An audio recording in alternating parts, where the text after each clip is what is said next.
president of Kenya, President William Ruto, who insisted yet again about how there needed to be fair play when it came to global financing, and how Africa is not asking for a seat at the table anymore, but that is at the table and making the rules. Okay, sounds great.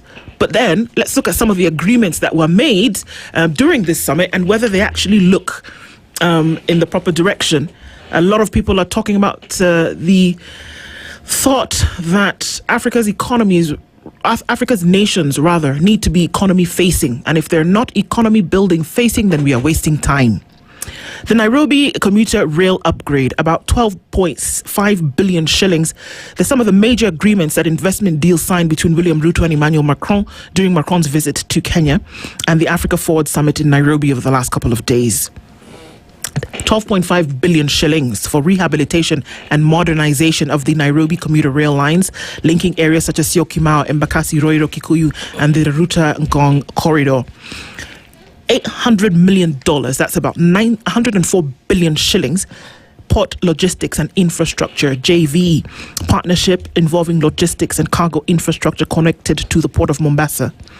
French shipping giant CMA CGM announced plans to renovate terminals at the Port of Mombasa, with investments reportedly reaching 700 million euro.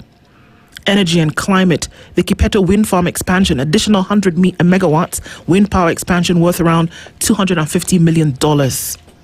National Electricity Control Center agreement for construction of a new electricity control center aimed at improving grid reliability.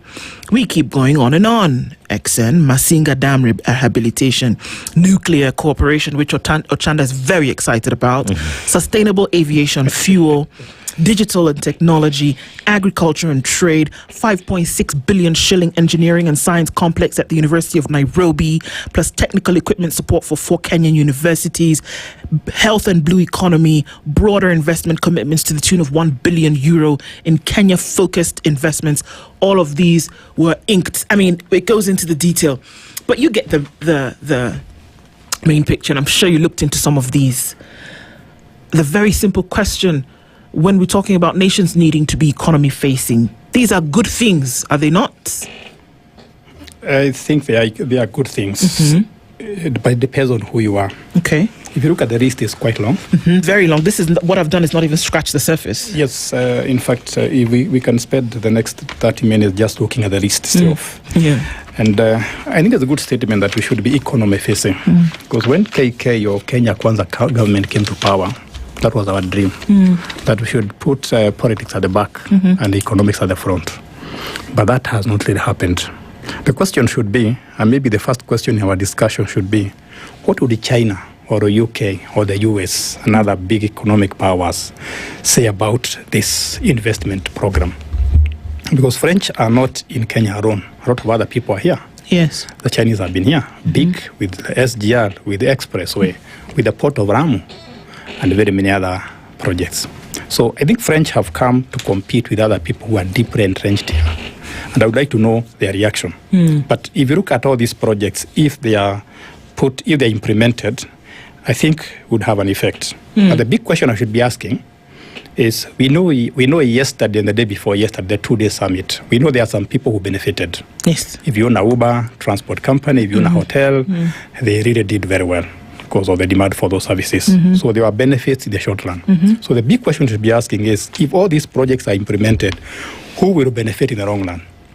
And the question should be the common mwananchi. That should be the starting point. If we implement all these projects, port logistics, energy control center, AI, agriculture, UN, new building, and blue economy, how would the ordinary Kenyan benefit? Because I've been interacting with other countries that have been investing here. The ones I've mentioned, the US, UAE, Turkey, China, and so on. But has the ordinary Kenyan felt that?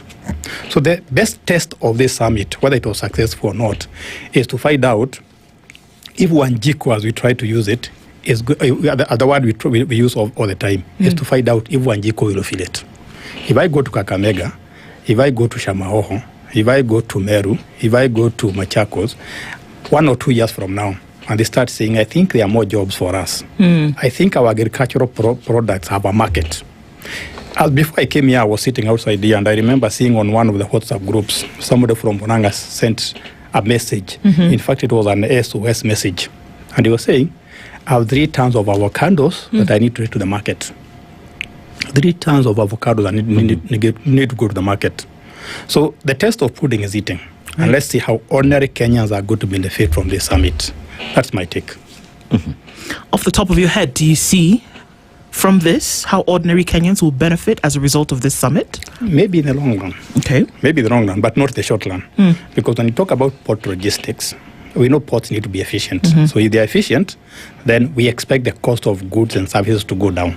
Because it will take less time to come, it will be faster, and we need to see that reflected in the prices. Because one of the big costs of goods and services is transport. So we hope we are going to see that. Now, when you talk about energy control center, we expect to have less blackouts. I've been suffering from blackouts in the last 1 month. I hope there will be less of that. When you talk of nuclear energy, I hope the price of energy is going to go down because the supply will go up. Because we have an interesting energy market in Kenya where more energy is supplied, but the price does not go down because of, people like independent power producers and so on.